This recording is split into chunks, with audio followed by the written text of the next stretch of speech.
Welcome to the last section of chapter 1. Today we're going to be talking about classifying polygons. So a couple definitions there. I filled in the definitions for you. You're just going to want to put in a picture. So a polygon is a closed plane figure, 3 or more sides. Each side intersects exactly 2 sides at each endpoint. So a couple examples there. We could have a triangle. We could have like a rhombus, so like a diamond shape. I'll do my best to draw with this pen. Something like that. Could have a parallelogram. We could have like a hexagon, so a 6-sided figure. Not super good, but you get the idea. Sides are the line segments that form the polygon, so I'm sure you already know this, but all of those are considered sides. The vertex is the endpoint of a polygon, so using the same example, a triangle, all of those are vertex, or vertices as a plural word. Convex means no endpoints of a polygon are on the interior of the polygon. So I'll give you some convex examples. So that's convex. We could just have like a rectangle. Could do like a hexagon. Those are all convex. None of the endpoints are on the inside. They're all on the outside. Okay, and just to clarify, these are the endpoints. So you can see they're on the outside of the shape. So concave is a little bit different. There's going to be an endpoint, one or more endpoints that's on the inside. So some examples of that would be like if we had a spiky shape, kind of like this. This endpoint is on the interior. Or we could do something like this. Then we have these 2 endpoints that are on the interior. Okay, an n-gon is a polygon with n sides. So quick example, this would be considered a 3-gon. This would be a 4-gon. And of course, we do have specific names for most of those. Equilateral means all sides are congruent. So we would just label them all congruent, those markings. Equiangular means all the angles are congruent. So these little half circles represent congruence. And then regular means all sides and angles are congruent. So like that. There's the vocab. So there are some specific names for particular n-gons. So we know 3 sides is a triangle. 4 sides they call a quadrangle. I think it's more commonly referred to as a quadrilateral. So I'm just going to put that on, but you can choose. 5 is a pentagon, and so on.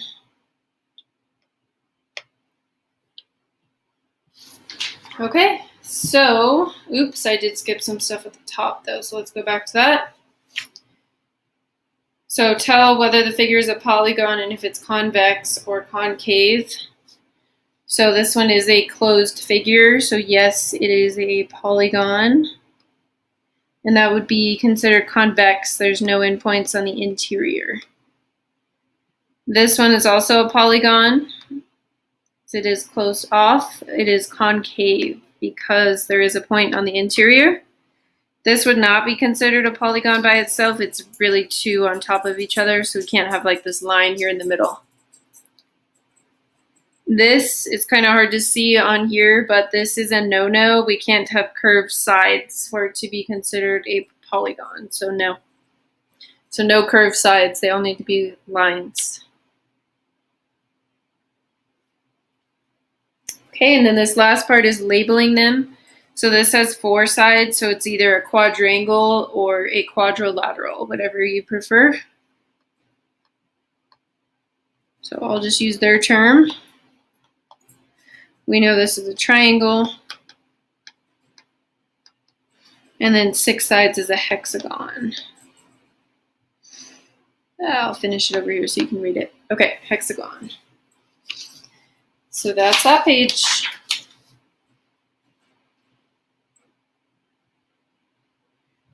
Okay, last page of this section, and then we have a little bit of perimeter stuff to talk about. So this last page is looking at regular polygons and then solving for different sides. So regular polygon, remember that means all sides are equal or congruent. So I'm going to let you do 2 of these by yourself. We'll do the middle one together because that one has some squared terms, but it's not that difficult. So we know all 3 sides are the same. If I'm going to solve for x, I'm going to set those equal to each other. And don't worry, you're not going to have to factor just yet in this class. So if you simplify, those x squareds would go away. And you'd be left with 13x is equal to 104.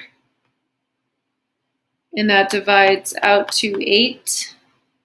And then I want to know what is the side length. So because all the sides are equal, you can just choose one of the sides to plug this into. So I could go 8 squared plus 10 times 8 minus 19, and that's 125. And if I plugged it into the other side, it would also come out to 125. So I'll let you try those other 2 on your own and check your answers on Classroom. So we're also going to go ahead and cover perimeter, circumference, and area. So this will be review. So area is the space inside of a shape.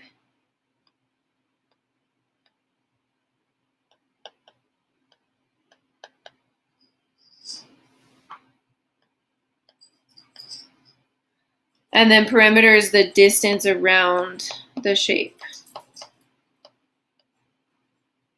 around the figure.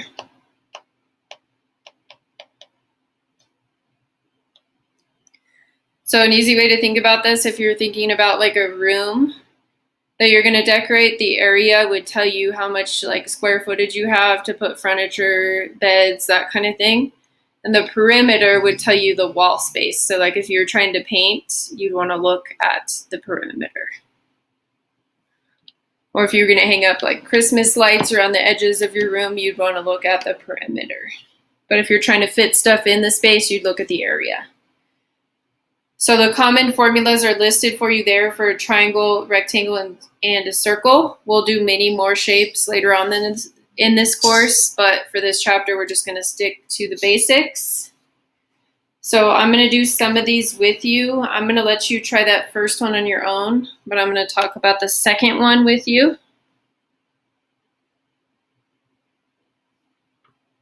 So we got to find the area and the perimeter. So what I would do on this shape, you don't have to do it this way, but I would think about just making it like a huge rectangle and then subtracting out that smaller rectangle. So if I do that, I know that this would be 8 inches as well in my shape. So I'm looking at a 9 by 8 rectangle. And then I'm going to subtract out that 2 by 5. So that's 72 minus 10, which is 62. And then area is always in square inches. So that's where square footage comes from.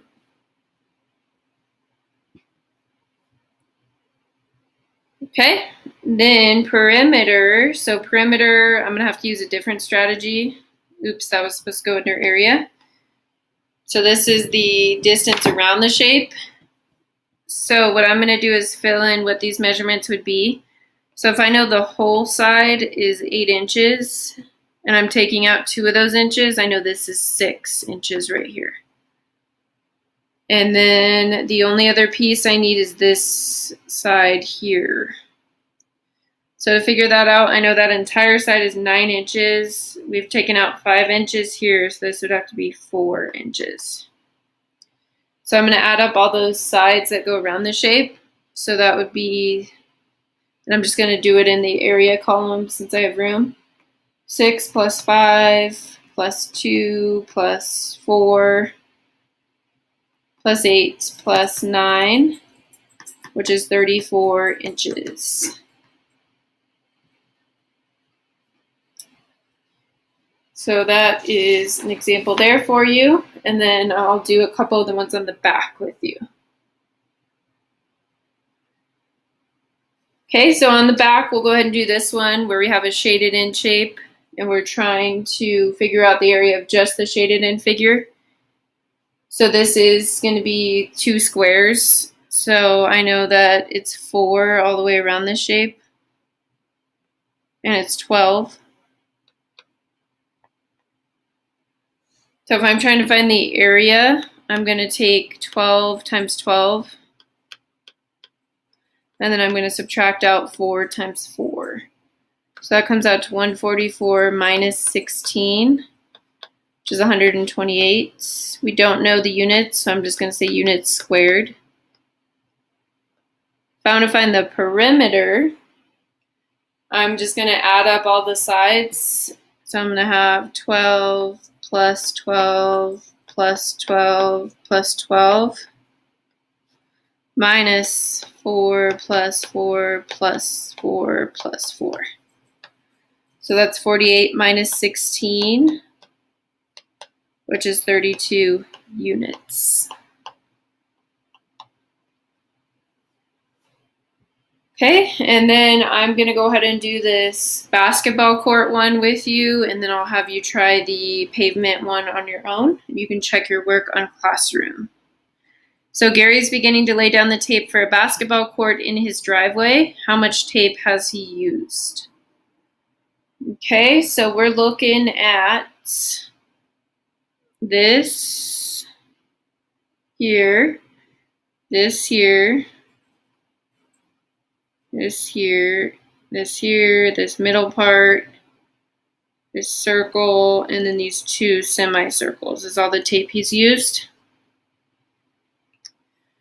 So just looking at going around the shape, so the rectangle part, that would be 2 times 94, plus I'm going to do 3 times 50 because he's doing that midline there as well. And then we got to look at, we want to look at the circumference of the circle. So circumference is 2 pi r or pi d. So we're looking at going around. So if I look at that middle circle there and I'm thinking about circumference, I need to know the diameter.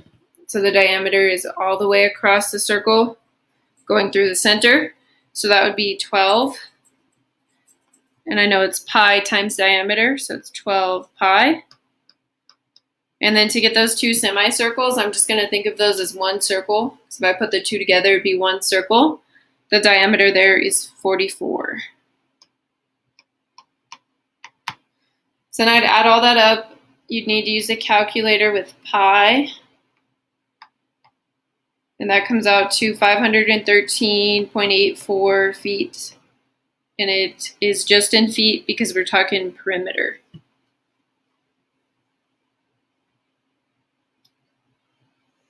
Okay, so then just to get you started on that next one, it's a construction question where they're paving a parking lot and they want to know how much square feet. So you're looking at area. So what I would do, just to give you some hints, is I'd go ahead and do this part first here. So just look at this more rectangular part and find the area of that. So you could break it up into 2 different rectangles or however you want to do it. Or do our trick where you make it into one big rectangle and then you subtract out the missing piece, whatever you'd like to do. And then you would go ahead and find the area of this semicircle here. So just remember for the semicircle, you're looking at pi r squared over 2 since it's half. And then you'd add all that together.